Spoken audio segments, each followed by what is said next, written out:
Hello viewers, নমস্কাৰ অন্বেষণলৈ মই পাপুৰি বৰাই আপোনালোকক স্বাগতম জনাইছো আজি মই লৈ আহিছো বিএড ফাৰ্ষ্ট ইয়াৰৰ second paper contemporary concerns and issues in এডুকেশ্যনৰ থাৰ্ড ইউনিট এই ইউনিটৰে what is inequality in education and the notable causes of inequality in education আজি আমি আলোচনা কৰিম আমাৰ ভাৰতৰ দৰে বৈচিত্ৰ্যপূৰ্ণ এখন দেশত শৈক্ষিক সমতা স্থাপন ইমান সহজ নহয় তথাপিও কিছুমান চৰকাৰী আঁচনিৰ অধীনত আৰু আমি যদি চেষ্টা কৰোঁ তেনেহ'লে এই শৈক্ষিক সমতা স্থাপন অতি অসম্ভৱো নহয় গতিকে আমি প্ৰথমতে আজি জানিলোঁ যে ইনইকুৱেলিটি ইন এডুকেশ্যন শৈক্ষিক অসমতা কি আৰু কিয়নো এই শৈক্ষিক সমতা আমি স্থাপন কৰিব পৰা নাই আজি ভিডিঅ'টো চাই যদি আপোনালোক উপকৃত হয় তেনেহ'লে আমাৰ কমেণ্ট বক্সত কমেণ্ট কৰিবলৈ নাপাহৰিব Inequality in education. Today we are going to discuss about the meaning of inequality in education and the notable causes of inequality in education. Inequality in education means the unequal distribution of educational facilities. It leads to major differences in the educational success. In our country, the educational scenario is extremely unequal. Inequality in education occurs in the form of differences based on class, creed, linguistic background, gender, ethnicity, place of birth, etc. According to UNESCO, inequalities in education are mainly determined by poverty, geographical isolation, minority status, disability, early marriage and pregnancy, and gender-based violence.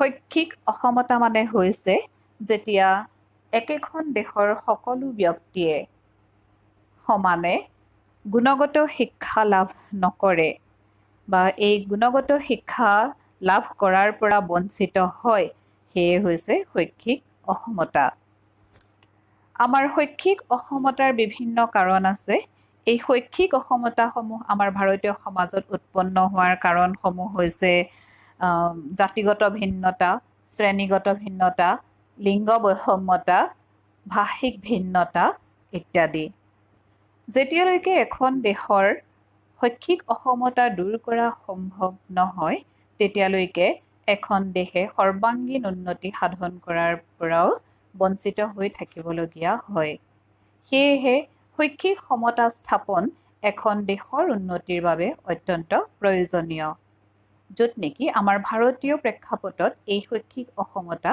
সাংঘাতিক ধৰণে বিৰাজ কৰা দেখা যায় এই শৈক্ষিক অসমতাসমূহ যেতিয়ালৈকে থাকিব তেতিয়ালৈকে আমি সকলোৱে কিন্তু শৈক্ষিক সা সুবিধাসমূহৰ পৰাও বঞ্চিত হ'ব সেয়েহে এই শৈক্ষিক সা সুবিধাসমূহ যাতে সকলো লোকে সমান ধৰণে লাভ কৰে তাৰ বাবে আমাৰ ভাৰতীয় যি শিক্ষা ব্যৱস্থা আছে এই শিক্ষা ব্যৱস্থাও সলনি কৰাৰ খুবেই প্ৰয়োজন আহি পৰিছে এতিয়া চাওঁ আমি the notable causes of inequality in education in India.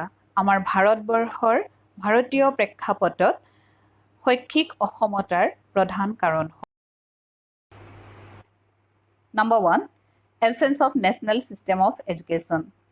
Absence of nationalized system of education is the greatest obstacle in the way of educational opportunity.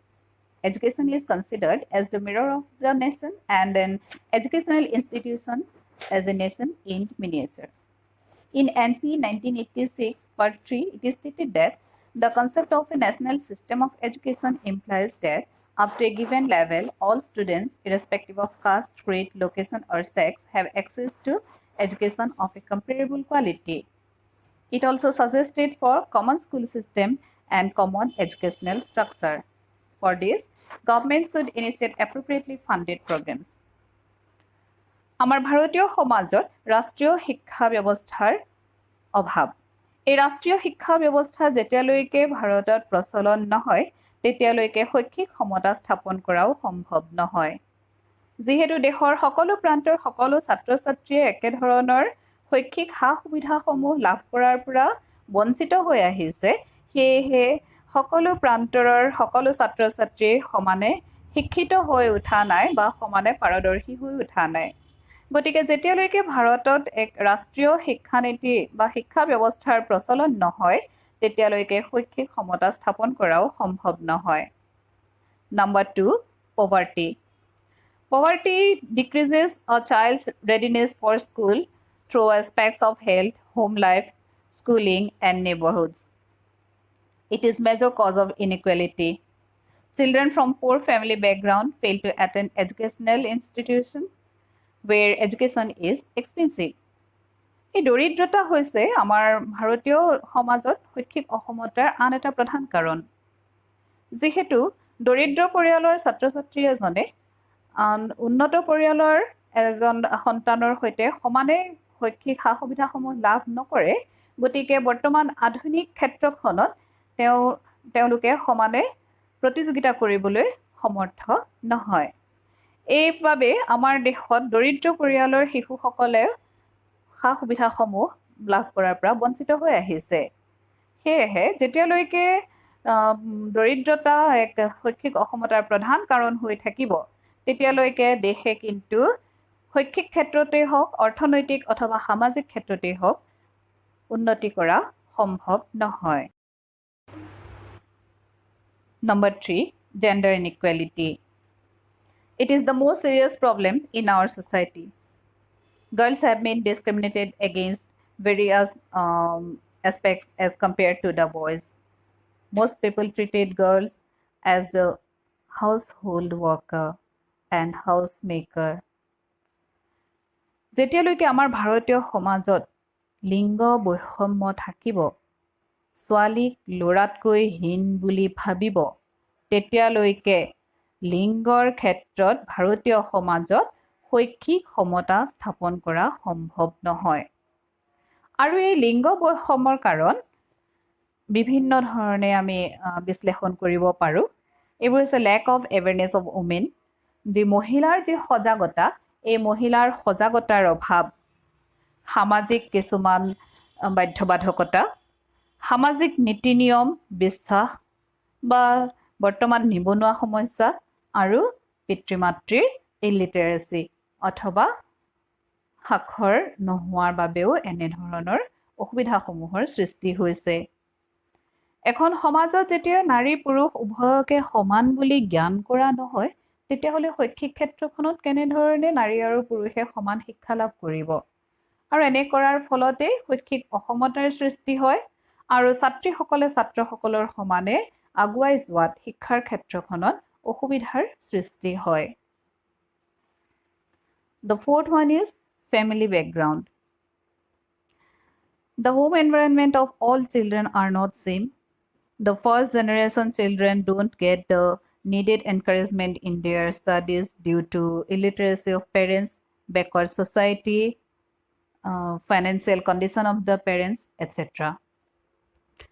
But the children from educated and advanced family get all the support and encouragement from their parents. যে আমাৰ পৰিয়ালৰ পৃষ্ঠভূমি, যে যেতিয়া আমাৰ সমাজৰ সকলো পৰিয়াল সমানে সজাগ নহয়, কিয়নো জাতিগত ভিন্নতাই হওক, ভাষিক ভিন্নতা অথবা শ্ৰেণীগত ভিন্নতা বা যিয়েই ধৰণৰ সামাজিক ভিন্নতা যিয়েই নহওক কিয়, সকলো পৰিয়াল সমাজখনৰ একেধৰণৰ চিন্তাধাৰাৰ যুক্ত নহয়। পাৰিবাৰিক ভিন্নতা আছে আৰু এই পাৰিবাৰিক ভিন্নতাবোৰৰ বিভিন্ন কাৰণসমূহ হৈছে সমাজ, অভিভাৱকৰ সজাগতা অথবা অভিভাৱকৰ আৰ্থিক দিশটো। যিহেতু পৰিয়ালৰ পৃষ্ঠভূমি প্ৰত্যেকৰে একে নহয়, গতিকে শৈক্ষিক ক্ষেত্ৰখনতো প্ৰত্যেকজন ছাত্ৰ ছাত্ৰীয়ে সমানে আগুৱাই যাব পৰা নাই। Fifth, different standards of educational institutions. Different standards of educational institutions বুলি ক'লে আমি প্ৰধানকৈ যদি চাওঁ, চৰকাৰী আৰু ব্যক্তিগত বিদ্যালয়সমূহকে আমি আঙুলিয়াব পাৰোঁ। আমি দেখা পাইছোঁ যে চৰকাৰী বিদ্যালয়সমূহৰ তুলনাত বৰ্তমান ব্যক্তিগত বিদ্যালয়সমূহত সা সুবিধা বেছিকৈ উপলব্ধ হয়। অভিভাৱকসকলে নিজৰ গাঁঠিৰ ধন ভাঙি ব্যক্তিগত বিদ্যালয়ত ছাত্ৰ ছাত্ৰীসকলক পঢ়ুৱাবলৈও ভাল পায়, যিহেতু চৰকাৰী বিদ্যালয়সমূহত সকলো সা সুবিধাৰ অভাৱ। কিছু বচা বচা ছাত্ৰ ছাত্ৰীয়েহে চৰকাৰী বিদ্যালয়সমূহত শিক্ষা লাভ কৰিবলৈ যোৱা দেখা যায়। গতিকে যেতিয়ালৈকে নেশ্যনেল ছিষ্টেম অফ এডুকেশ্যন বা ৰাষ্ট্ৰীয় শিক্ষা ব্যৱস্থাৰ প্ৰচলন নহয় আৰু বিভিন্ন ধৰণৰ শৈক্ষিক অনুষ্ঠান থাকিব, শৈক্ষিক অনুষ্ঠানসমূহৰ ভিন্নতা থাকিব, তেতিয়ালৈকে কিন্তু শৈক্ষিক সমতা স্থাপন কৰাও সম্ভৱ নহয়। Next, rural urban inequality. Rural means here the villages. The villages are remaining backward due to poverty, ignorance, and disease, repression, exploitation, and negligence through ages. আমাৰ ভাৰতীয় যি গাঁওবোৰ আছে, এই গাঁওবোৰ এতিয়াও চহৰ অঞ্চলৰ তুলনাত যথেষ্ট পিছ পৰি আছে। আৰু ইয়াৰ পিছ পৰাৰ বহুতো কাৰণ আছে। আমি বাৰু আজি সেই গাঁও কিয় পিছ পৰি আছে সেই কথাবোৰ আলোচনা কৰিবলৈ নাযাওঁ।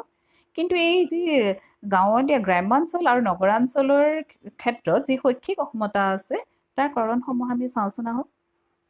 ইয়াৰ কিছু কাৰণ এনেধৰণে পোৱা যায় যে infrastructure, transportation, quality education, awareness of the locality. ইনফ্ৰাষ্ট্ৰাকচাৰৰ ক্ষেত্ৰত যদি চাই তেতিয়াহ'লে দেখিব যে আমাৰ গাঁৱৰ সমাজত বৰ্তমানেও যিবোৰ বিদ্যালয় আছে, এই বিদ্যালয়বোৰৰ আন্তঃগাঁথনি এতিয়াও চহৰৰ অঞ্চলৰ বিদ্যালয়সমূহৰ তুলনাত যথেষ্ট অনুন্নত। কেৱল আন্তঃগাঁথনি মানে বিদ্যালয় ভৱনটোৰ কথাই কোৱা হোৱা নাই। ইয়াত যিমানবোৰ শৈক্ষিক সা সুবিধাৰ প্ৰয়োজন, এই শৈক্ষিক সা সুবিধা আনকি শিক্ষকসকলকো যদি আমি অন্তৰ্ভুক্ত কৰোঁ, তেতিয়াহ'লে শিক্ষাৰ মানদণ্ড, শিক্ষক ইত্যাদি সকলোকে সাঙুৰি ল'লে দেখা যায় যে চহৰ অঞ্চলৰ বিদ্যালয়সমূহৰ তুলনাত বৰ্তমানেও আমাৰ গাঁও অঞ্চলৰ বিদ্যালয়সমূহ যথেষ্ট পিছ পৰি আছে। আৰু তাৰ ফলত ছাত্ৰ ছাত্ৰীৰ যাতায়াতৰ ক্ষেত্ৰতে হওক বা শৈক্ষিক সুবিধাসমূহ লাভ কৰাৰ ক্ষেত্ৰতে হওক বা যি তেওঁলোকে দক্ষতা বিকাশৰ ক্ষেত্ৰতে হওক, চহৰ অঞ্চলৰ ছাত্ৰ ছাত্ৰীসকলৰ তুলনাত কিন্তু এতিয়াও পিছ পৰি আছে। গতিকে যেতিয়ালৈকে গাঁওবোৰৰ উন্নতি নহয়, তেতিয়ালৈকে কিন্তু আমাৰ চহৰ আৰু গাঁৱৰ সকলো ছাত্ৰ ছাত্ৰীয়ে সমানে ওলাই যাব নোৱাৰিব, শৈক্ষিক সা সুবিধাসমূহ লাভ নকৰিব। অৱশ্যে তাৰ মাজতো কিছু ব্যতিক্ৰম আছে, নথকা নহয়। মহাত্মা গান্ধীয়ে কৈছিলে যে if the villages perish, India will perish too. It will be no more India. Her own mission in the world will get lost. Instead of villages subserving cities, cities must subserve village. গতিকে গাঁৱৰ উন্নতিও শৈক্ষিক সমতাৰ বাবে খুবেই প্ৰয়োজন। ইয়াৰ পিছত আমি দেখিছোঁ যে disparity between privileged and underprivileged group, এই ছবিখন চাওকচোন। ছবিয়ে জানো কথা নকয়? ইয়াতে দেখা পাব আমি ইয়াৰ জৰিয়তে কি ক'ব বিচাৰিছোঁ। The differences between privileged and underprivileged group of the society has always been a crucial issue, isn't it? There are many differences in education, in girls' education, equity, justice, diversity, etc. আমি যদি চাওঁ যে যি প্ৰিভিলেজড group আৰু আণ্ডাৰপ্ৰিভিলেজড group আছে, এই group দুটাৰ মাজত সদায়ে অতীতৰে পৰা বহুতো ভিন্নতা বিৰাজমান। এই ভিন্নতাবোৰ কেৱল শিক্ষাগত ক্ষেত্ৰতেই নহয়, শিক্ষাৰ ক্ষেত্ৰত, সমতাৰ ক্ষেত্ৰত, চাকৰিৰ সা সুবিধাৰ ক্ষেত্ৰত বা বিভিন্ন আঁচনিসমূহৰ সফল প্ৰয়োগৰ ক্ষেত্ৰত এই প্ৰিভিলেজড আৰু আণ্ডাৰপ্ৰিভিলেজড গ্ৰুপৰ কিন্তু যথেষ্ট ভিন্নতা দেখা যায়। এই ভিন্নতা যেতিয়ালৈকে শেষ নহয়, তেতিয়ালৈকে এই প্ৰিভিলেজড গ্ৰুপ আৰু আণ্ডাৰপ্ৰিভিলেজড গ্ৰুপৰ শৈক্ষিক অসমতাও সদায়েই থাকিব।